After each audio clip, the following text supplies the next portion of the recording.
কষ্ট হচ্ছে বৌদি?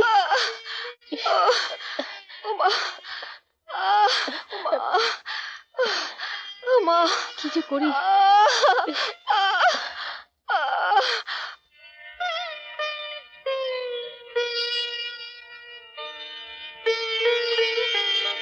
কি খবর রমা? হ্যাঁ, বৌদি প্রসব যন্ত্রণায় বড্ড কষ্ট পাচ্ছে।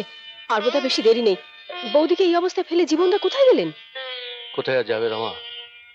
বৌদির বারবার মৃত সন্তান হয়, তাই এবার ওই হতভাগ্য জমিদার ছুটে গেলেন শঙ্কর বাবার মন্দিরে। হে ভগবান, তুমি আমাকে বারবার সন্তান দাও, কিন্তু কোনোবারই সেই সন্তানের কান্না আমি শুনতে পাই না। হে ভগবান, কি অপরাধ আমি করেছি?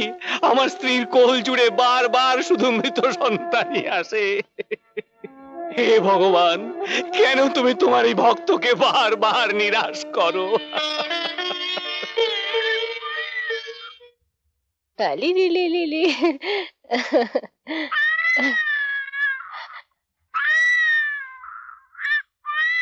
শুনছো, বৌদির ছেলে হয়েছে। সত্যি? সত্যি সত্যি, তিন সত্যি। হ্যাঁ হ্যাঁ, শিগগির যাও, জীবনদাকে গিয়ে খবরটা দাও। হ্যাঁ, আমি যাচ্ছি, যাও এক্ষুনি যাও যাচ্ছি, যাও। এক্ষুনি। হে ভগবান, তোমার এই অধম সন্তান যদি কোনোদিন কোনো অপরাধ করে থাকে, তাহলে তুমি তাকে ক্ষমা করো। কিন্তু যদি আমার আশা পূরণ না হয়, তাহলে তাহলে আমি তোমার পায়ে মাথা কুটে মরবো, মাথা কুটে মরবো, মাথা কুটে মরবো, মাথা কুটে মরবো, মাথা কুটে মরবো, মাথা কুটে মরবো। জীবন, জীবন, ভগবান তোমার প্রার্থনা শুনতে পেয়েছে। তোমার মনোবাসনা পূর্ণ হয়েছে, তোমার পুত্র সন্তান হয়েছে। রাজীব, কি বলছো রাজীব? আমি ঠিক বলছি, তোমার পুত্র সন্তান জীবিত আছে। আমি নিজে কানে তার কান্না শুনতে পেয়েছি। রাজীব, সত্যি সত্যি বলছো? তুমি আমার সন্তানের কান্না শুনে এখানে এসেছো? হ্যাঁ, শুনেছি, আমি নিজের কানে শুনেছি। তুমি আর দেরি করো না, তুমি শীঘ্রই বাড়ি যাও, যাও। বাবা, তুমি আমার কান্না শুনতে পেয়েছো? তোমার কৃপায় আমি আমার সন্তানের কান্না শুনতে পাবো। হ্যাঁ হ্যাঁ, নিশ্চয়ই পাবো। ভগবান, অশেষ কৃপা তোমার। বংশ রক্ষার জন্য কেউ ছিল না, আমার বন্ধু তোমার দুয়ারে কত কেঁদেছে, তুমি তার ডাকে সাড়া দিয়েছো।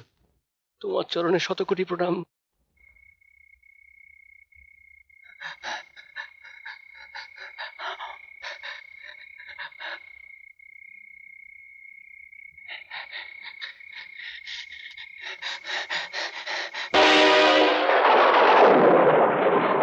হায় রে পাগল, যে সন্তান লাভের আনন্দে উন্মাদ হয়ে তুই আমার 12 বছরের ধ্যান ভেঙে দিয়েছিস, সেই সন্তানের মুখ তুই দেখতে পাবি না। তার কান্না শোনার সাথে সাথেই তোর মৃত্যু হবে। সাধু বাবা, ফিরিয়ে নিন আপনার অভিশাপ। দয়া করুন আমার বন্ধুকে। বহু বছর পর আমার বন্ধু তার জীবিত সন্তানের মুখ দেখবে। ফিরিয়ে নিন আপনার অভিশাপ, ফিরিয়ে নিন সাধু বাবা। না না, ভগবান যেমন সত্য, তার সৃষ্টি যেমন সত্য, তেমনি আমার অভিশাপও সত্য। আমার অভিশাপ কখনো মিথ্যে হতে পারে না।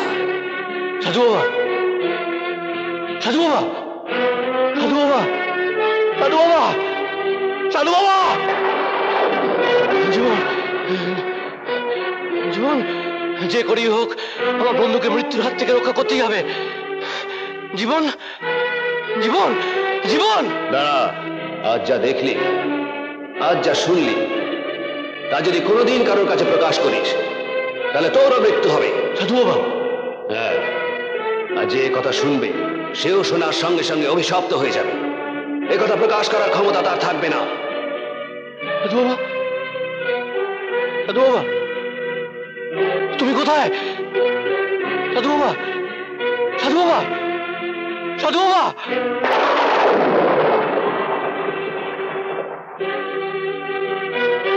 সুমিতা, সুমিতা, সুমিতা, সুমিতা, সুমিতা। কি হলো তোমার? আমার কি হয়েছে? আমার সন্তান। হ্যাঁ, অমন করছো কেন?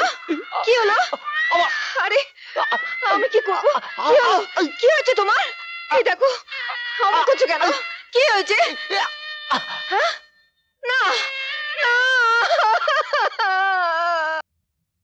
ওগো, যে সন্তানকে তুমি একবার চোখের দেখাও দেখে যেতে পারোনি, যাকে কোলে তুলে একবার বুকে জড়িয়ে আদর করে যেতে পারোনি,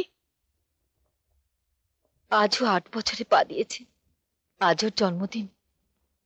তুমি ওকে আশীর্বাদ করো, আমাদের বিজয় যেন বংশের মুখ রাখতে পারে। নিজের ভাইয়ের চেয়েও ওই জমিদার জীবন চৌধুরী তোমাকে বেশি ভালোবাসতেন, অথচ তার মৃত্যুর পর একদিনও বাড়িতে তুমি গেলে না। আজ তার ছেলের শুভ জন্মদিন, অন্তত আজ একটি বার গিয়ে বিজয়কে আশীর্বাদ করে এসো। না, আমি যাব না। আমি ওখানে যেতে পারবো না। কেন যাবে না তুমি? বন্ধুর প্রতি তোমার সব কর্তব্য বুঝি শেষ হয়ে গেল? কর্তব্য? কর্তব্য আর করতে পারলাম কোথায়? কর্তব্য করতে পারলে তো বন্ধুকে অপমৃত্যুর হাত থেকে বাঁচাতে পারতাম।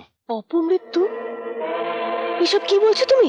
এর বেশি তোমাকে আমি আর কিছু বলতে পারবো না। তোমাকে বলতেই হবে। না,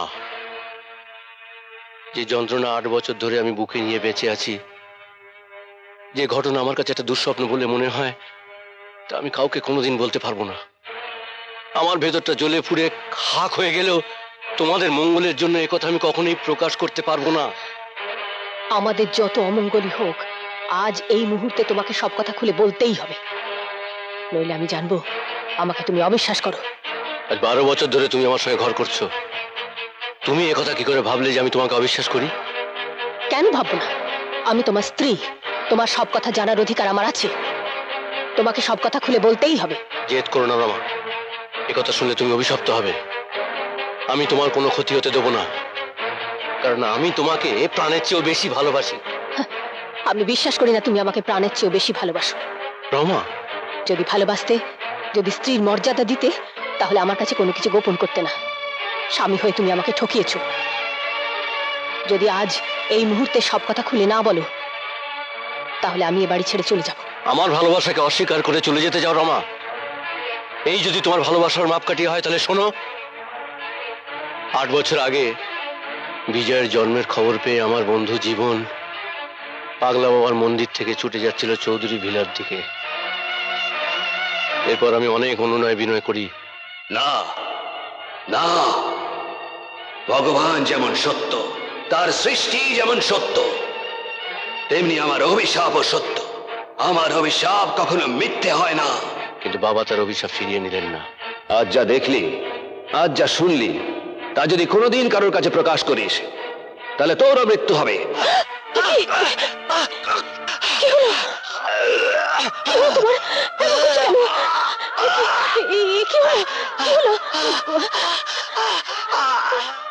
বাবা,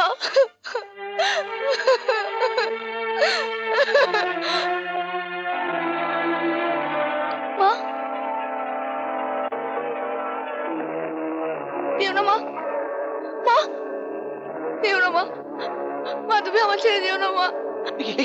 কি হলো? কি হলো? কি বাবু, কি হলো? এ কি সাপ? বাবুকে সাপে কেটেছে। এই চলো চলো চলো চলো চলো চলো, শিগগির চলো।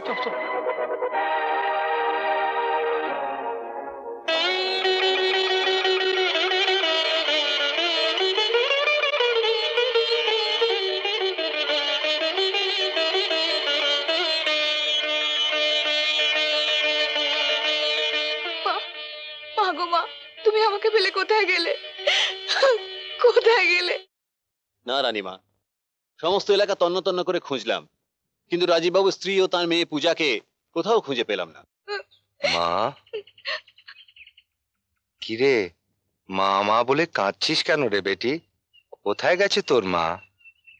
দেখো না, মা আমাকে ফেলে কোথায় চলে গেছে। সে কি রে, এই নির্জন বনে তোকে একা ফেলে কোথায় চলে গেল তোর মা? চল তুই আমার সঙ্গে আয়, আমি তোকে তোর মাকে খুঁজে দেবো।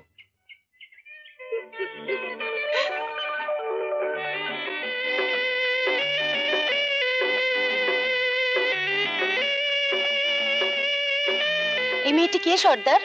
মন্দিরে পুজো দিয়ে ফেরার পথে ওকে কুড়িয়ে পেলাম। আমার তো কেউ নেই, তাই ভগবান ওকে পাইয়ে দিলেন। আজ থেকে ওর নাম রাখলাম পূজা।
এত করে বারণ করলাম যে যাস না, শুনলো কি আমার কথা? এখন কি হবে মাসিমা? আমার মনে হয় আপনার ছেলেকে জঙ্গলি ভূতে ধরেছে। আর তুই হারামজাদা, আমার একমাত্র ছেলেকে গভীর জঙ্গলে একা ফেলে চলে এলি। শিগগিরই লোকজন নিয়ে যা, যেমন করে হোক যেভাবে হোক আমার বিজয়কে ধরে নিয়ে আয়। ঠিক বলেছেন মাসিমা, যে করেই হোক ওকে ধরে বেঁধে আনতেই হবে। হ্যাঁ, আনতেই হবে। হ্যাঁ। কি রে, এখন সাজগোজ করিসনি? নাচতে যেতে হবে না?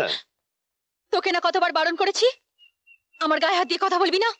বলেছিস, কিন্তু তোর সামনে এলে আমার যে বড় লোভ হয়, নিজেকে সামলে রাখতে পারি না। বলতে পারি সেটা আমার একটা রোগ। রাজা, কে? তোর রোগ সারাবার দাওয়াই আমি জানি। সর্দার! আর কোনোদিন যদি ওর গায়ে হাত দিস, তোর হাত আমি কেটে নেব। আচ্ছা, যা বেটি, তৈরি হয়ে নে। যাচ্ছি।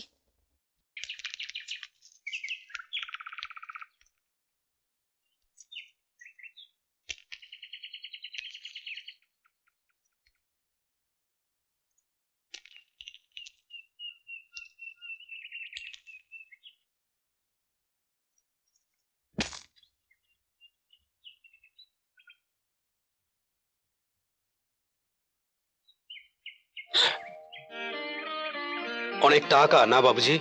হ্যাঁ, হীরাকে হীরার দাম দিয়ে কিনতে হয়, আর লোহাকে লোহা দিয়েই কাটতে হয়। চল চল।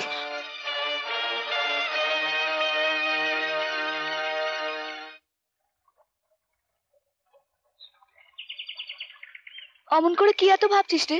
এই না, কিছু না তো। নাচতে গিয়ে তুই তো পর্দাশিকে থেকে চোখই ফেরাতে পারছিলি না। পর্দাশিকে দেখতে খুব সুন্দর, তাই না রে? রাজা ছাড়া তো তোর চোখে কেউই সুন্দর নয়। রাজাকে তুই খুব ভালোবাসিস, তাই না? আমি রাজাকে ভালোবাসলে কি হবে? রাজা তো তোকেই চায়। ও আমাকে চাইলেই কি আর পাবে? রাজা তোরই থাকবে, বুঝলি? জানিস প্রিয়া, বল, আজ ওই পরদেশী চোখের দিকে তাকিয়ে আমি যেন চোখ ফেরাতে পারছিলাম না। কি যেন নেশা ছিল ওই চোখে, আর ওই নেশাই আমার সর্বাঙ্গে আগুন ধরিয়ে দিয়েছে রে। সর্বনাশ! তাহলে তো জল ছাড়া সে আগুন নিববে না।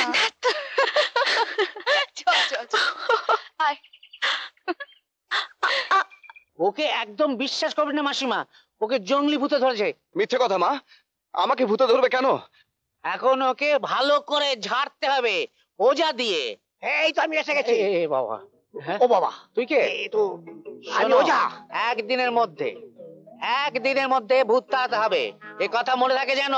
হ্যাঁ, আমার এই ঝেঁটার চোটে ভূতের দল মন বন করে মাঠে মাঠে চোটে। বিশ্বাস করো, আমার কিছু হয়নি। ও বাবা, এটা তো পাহাড়ি ভূত, জঙ্গলি ভূত। ঠিক আছে ঠিক আছে। পূজা, রাজা, তুই কেন বারবার আমাকে বিরক্ত করিস? তুই বা কেন এমন করিস পূজা? কেন মনে দুঃখ দিস? আমি যে তোকে ভালোবাসি। ওসব বাজে মতলব ছেড়ে দে। ভালোবাসা ছেলের হাতে নাড়ু নয় যে হাত পাতলেই পাওয়া যায়।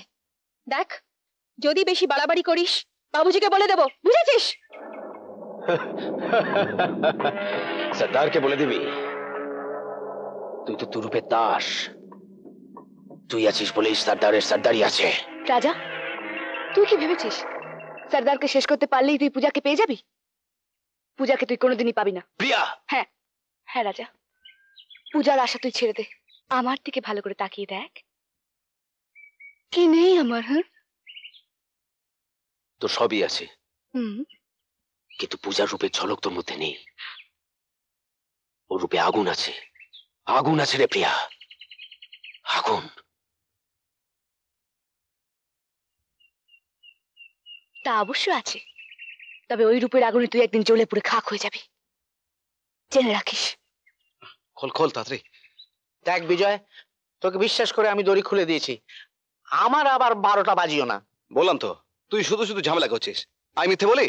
ভগবান জানেন, কিন্তু সত্যি সত্যি তোকে যদি ভূতে ধরে থাকে, একটু বাদেই ও যা আসবে, এসে যদি তোকে দেখতে না পায় আমাকে একবারে শেষ করে দেবে। কেউ জানবে না রামু, তার আগেই ফিরে আসবো। বলছিস হ্যাঁ। আসবি তো? বলছি তো আসবো। প্রতিজ্ঞা কর। আচ্ছা এই মায় নয় প্রতিজ্ঞা করছি। হলো, নমস্কার, বিদায়। বিদায় বিদায়। নমস্কার। হ্যাঁ, নমস্কার।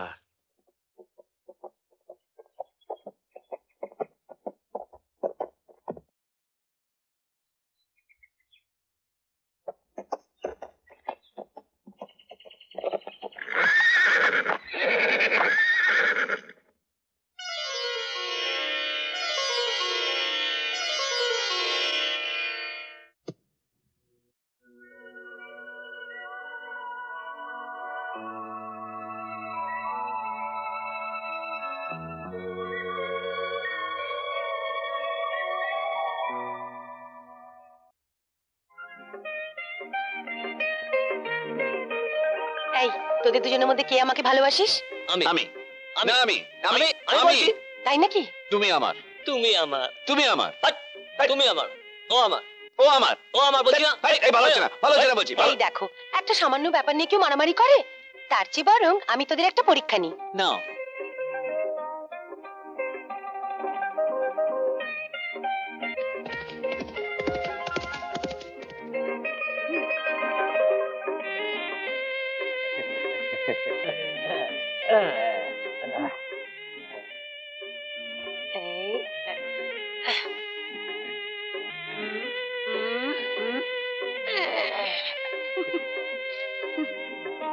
এবারে আমি বলার সঙ্গে সঙ্গে যে আমাকে আগে ধরতে পারবে, বুঝবো সেই আমায় ভালোবাসে। কেমন? নাও, ধরো আমায়, ধরো ধরো ধরো ধরো।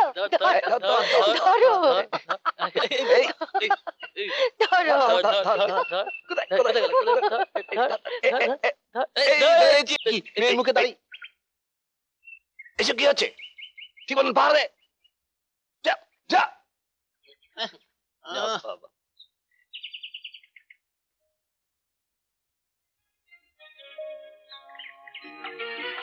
ওই যে তোমার পর্দাসী বাবু, যাও যাও যাও। পূজা, পরদেশি পূজা, পরদেশি, তুমি আমাকে বলে দাও পরদেশি, আমি এখন কি করব? জানো, ওরা ওরা না আমাকে তোমার কাছে আসতে দিতে চায় না। আমার যে বড় ভয় হয় পরদেশি, আমি যে বড় একা। ভয় কি পূজা? আমি তো তোমার পাশেই রয়েছে। একমাত্র মৃত্যু ছাড়া কেউ আমাদের আলাদা করতে পারবে না। পরদেশি, পরদেশি। সর্বনাশ, রাজা তো ওইদিকেই যাচ্ছে, ওকে আটকাতেই হবে। রাজা, এই রাজা, কোথায় যাচ্ছিস? ঝর্ণার ধারে। কেন? তোর সঙ্গে আমার অনেক কথা আছে। যা বলার তাড়াতাড়ি বল, সময় নেই। মনের কথা শুনতে গেলেই সময় দিতে হয়। আয়, ছাড়, আয় বলছি। ছাড় বলছি আমাকে, ছাড়।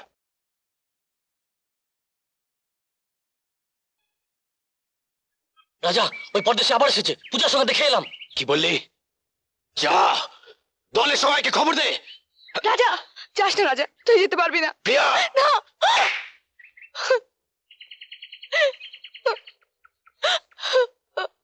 পূজা, পরদেশি, আজ আর জীবন নিয়ে তুই ফিরে যেতে পারবি না। আমার হাতে মৃত্যু। জন্ম মৃত্যু ভগবানের হাতে। সেদিনের কথা ভুলে গেছিস রাজা? ভুলিনি পরদেশি, তাই আজ আমি তৈরি হয়ে এসেছি। না, আমার প্রাণ থাকতে তুই পরদেশিকে কিছুই করতে পারবি না রাজা। পূজা, হ্যাঁ, তুই ওর গায়ে হাত দিতে পারবি না। ভালো কথা বলছি পূজা, তুই পথ থেকে সরে যা। বললাম তো না। পূজা, রাজা, যে হাত দিয়ে তুই পূজাকে মেরেছিস, সেই হাত আমি তোর জন্মের মতো ভেঙে দেবো।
পরদেশী, তোর এত বড় দুঃসাহস যে তুই বারবার আমার এলাকায় ঢুকে আমারই লোকজনের গায়ে হাত তুলিস।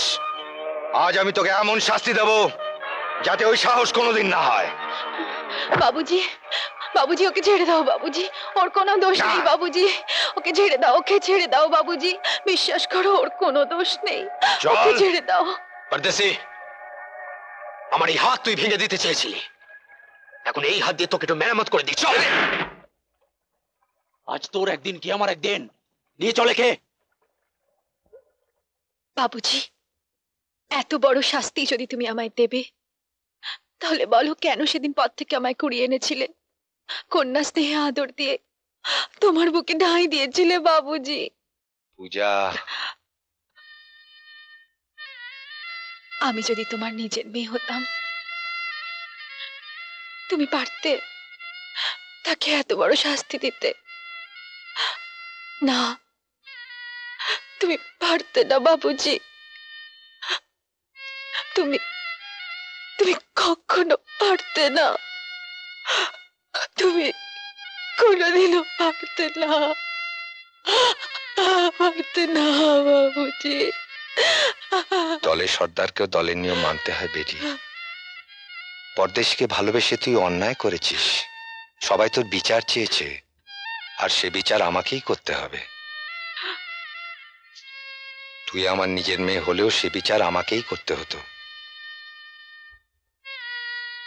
ঠিক আছে, তোমাদের বিচারে যা খুশি শাস্তি দাও, তবু আমি পরদেশীকে ভুলে যেতে পারবো না, কোনোদিন ভুলে যেতে পারবো না, কোনোদিনও না। না, আমরা মানি না। দলের সকলের জন্য এক বিচার, আর তোমার জন্য অন্য বিচারে হয় না সর্দার। দলের সর্দার হয়ে তুমি বেইমানি করতে চাও? রাজা, ভুলে যাস না রাজা, ওই পূজা আমার নিজের মেয়ে নয়, ওকে আমি পথ থেকে কুড়িয়ে পেয়েছিলাম, ওর জন্য দলের নিয়ম চলে না। আলবাত চলে।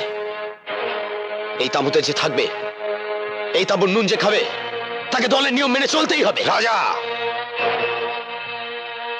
নিয়মের কথা যখন তুলেছিস তখন তুইও শুনে রাখ রাজা, দলের নিয়ম অনুযায়ী কোনো বাঞ্জারা মেয়ে যদি কোনো পরদেশীকে ভালোবাসে, তাহলে সেই পরদেশীর বুকের রক্ত দিয়ে সে যদি সর্দারের পায়ের বুড়ো আঙুলে লাগিয়ে দেয়, তাহলে তো তাদের মিলনে আর কোনো বাধা থাকে না। আমার পূজা সেই নিয়মই পালন করবে। না না, ওই পরদেশীর বুকের রক্ত আমি নিতে পারবো না প্রিয়া, আমি নিতে পারবো না। কেন পারবি না? সামান্য কয়েক ফোঁটা রক্ত যদি না নিতে পারিস, তাহলে তুই পরদেশীকে পাবি কেমন করে? কিন্তু ওর বুকে আমি কেমন করে আঘাত করব প্রিয়া, আমি পারবো না, আমি কিছুতেই পারবো না। এটাই বাঞ্জারানের নিয়ম পূজা। এ কেমন নিয়ম প্রিয়া, যে বুকে মাথা রাখলে আমি আমার সব দুঃখ ভুলে যাই, যে বুকে কান পাতলে আমি আমার নিজের নাম শুনতে পাই? পূজা, সে বুকে আমি কেমন করে আঘাত করবো রে? না, সে যে আমার বুকে এসে লাগবে। আমি তোর দুঃখ বুঝি পূজা, তবু পরদেশীকে আপন করে পেতে হলে তোকে যে নিয়ম মানতেই হবে। প্রিয়া, হ্যাঁ পূজা। এই সেই ছুরি, যা দিয়ে কাল পরদেশির বুকের রক্ত নেওয়া হবে। নাগিনী, তুই যদি সত্যি হোস আর তোর বিষ যদি সত্যি হয়, তাহলে পরদেশি কিছুতেই পূজাকে পাবে না, কিছুতেই না, কিছুতেই না, কিছুতেই না।